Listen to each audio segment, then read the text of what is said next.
Okay, starting lesson 2.4, complex numbers. A couple things to take note of. I is equivalent to the square root of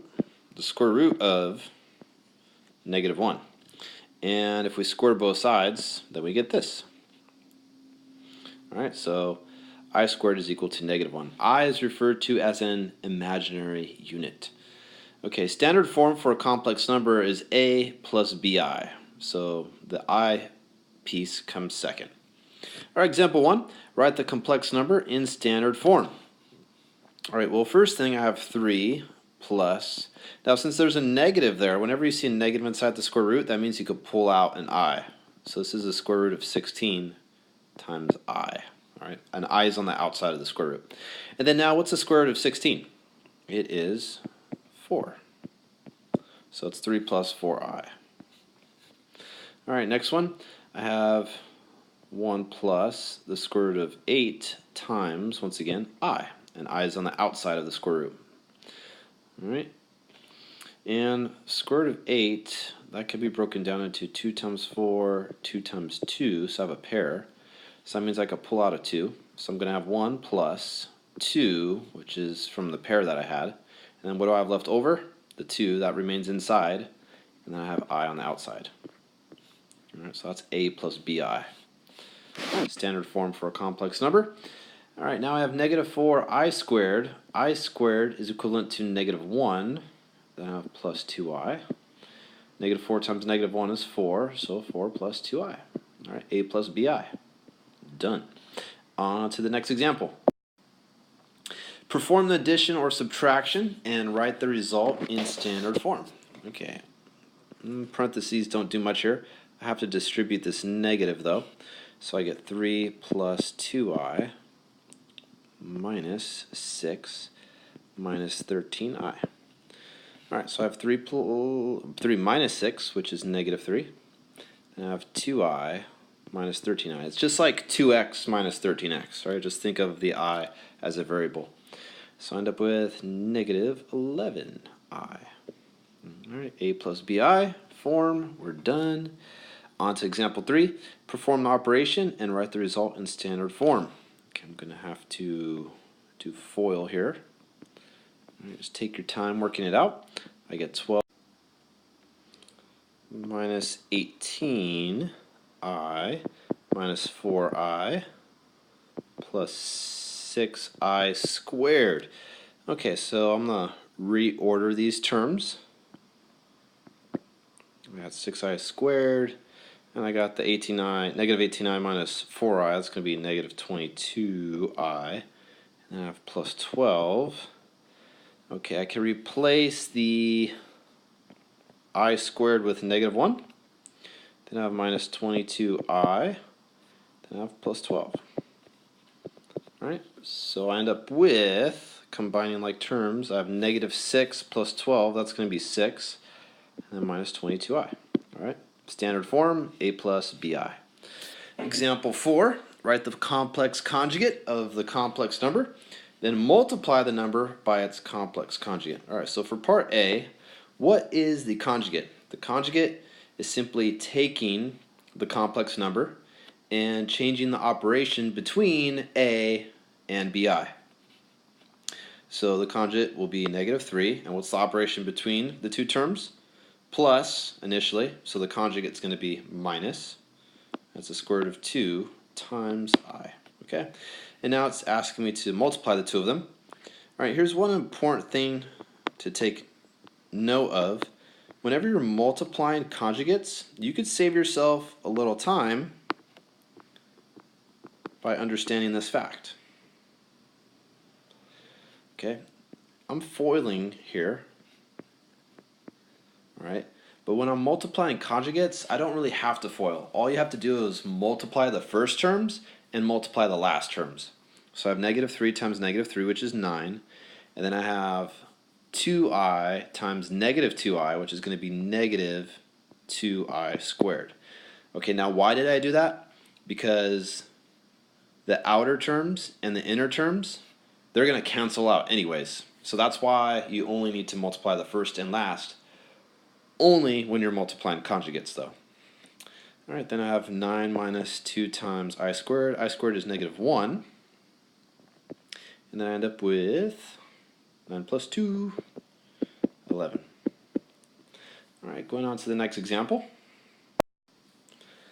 Write the quotient in standard form. Okay, this is just like when you used to rationalize the denominator, when you had a radical in the denominator position and you needed to get it out of the denominator position.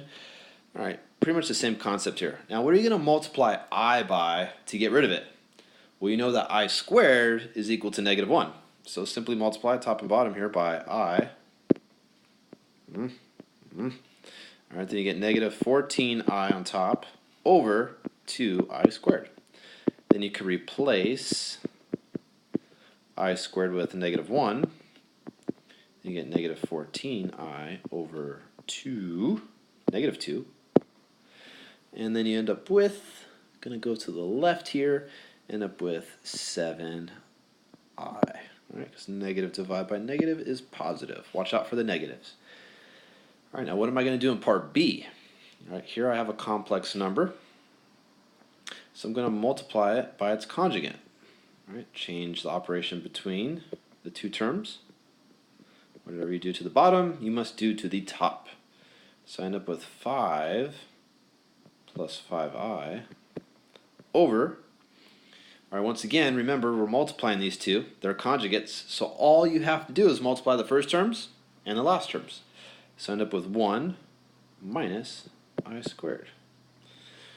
All right, I get 5 plus 5I over 1 minus I squared, which is negative 1.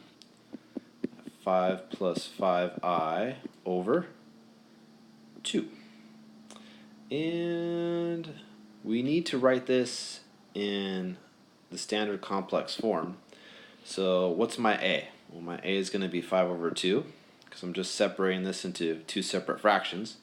And my B is going to be 5 over 2I. All right, so now I am done. All right, going on to example 6. Write the complex number in standard form. Okay, I'm just going to multiply these two. And typically, students will do this, square root of 50. All right, and you'll actually end up with the wrong answer if you do it that way. Before you do anything, you have to extract your i's, okay? All right, so be careful with that. You have to pull the I out since there's a negative inside. So I'm going to have 5, pull out the I. And I'm going to have 10, pull out the I. So now I have square root of 50, but then on the outside of that I have I squared. Now how does this change things as opposed to doing it the way we did in the very beginning? Well, what's I squared equal to? Negative 1. So now I have negative square root of 50.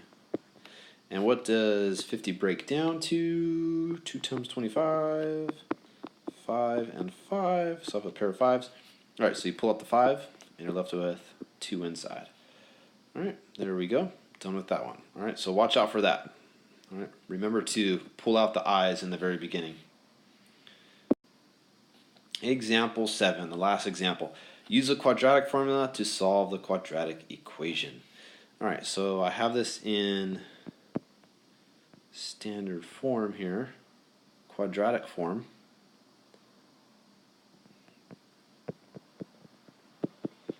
All right, now I need to identify my A, my B, and my C. Now I'm going to use the quadratic formula. X is equal to, all right, if you are having trouble memorizing the quadratic formula, here's a little story to help you remember. The negative boy couldn't decide if he wanted to go to the radical party, but he decided to be square and missed out on 4 awesome chicks. The party was over at 2 a.m. All right, maybe that works for you. I've heard students reciting it during a test, so whatever works for you. All right, so plugging in A, B, and C, I have negative 6. Oh, but yeah, don't forget the negative on the outside as well. That's the first big mistake that many students make. Watch out for that. Then I have plus minus square root of b squared minus 4ac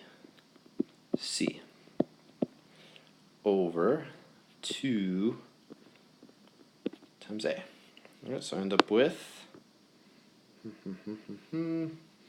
6 plus minus the square root of negative 1,296 over 18. And the square root of 1,296 is 36. And we have a negative inside, so we also have an I here, over 18. Okay, now here's a very important concept to understand, because very often on tests I notice that students struggle with this. You could essentially divide this into two fractions. All right, but I'm not. What I'm going to do is look at all of these values and ask myself, what number divides evenly into all of them? All right, what's the biggest number? It's going to be 6. All right, so 6 goes into 6 once, 6 goes into 36 6 times, 6 goes into 18 3 times. All right, so I end up with 1 plus minus 6i over 3. All right, and now I'm going to rewrite my answer in standard form, complex form. So I have 1/3 plus minus 2i. All right, and there are my solutions to this quadratic equation. All right, that's it for the lesson. Now begin the assignment at the bottom of the web page. If you had any issues with any of these problems, if you're not understanding a concept 100%, please make sure to ask for help.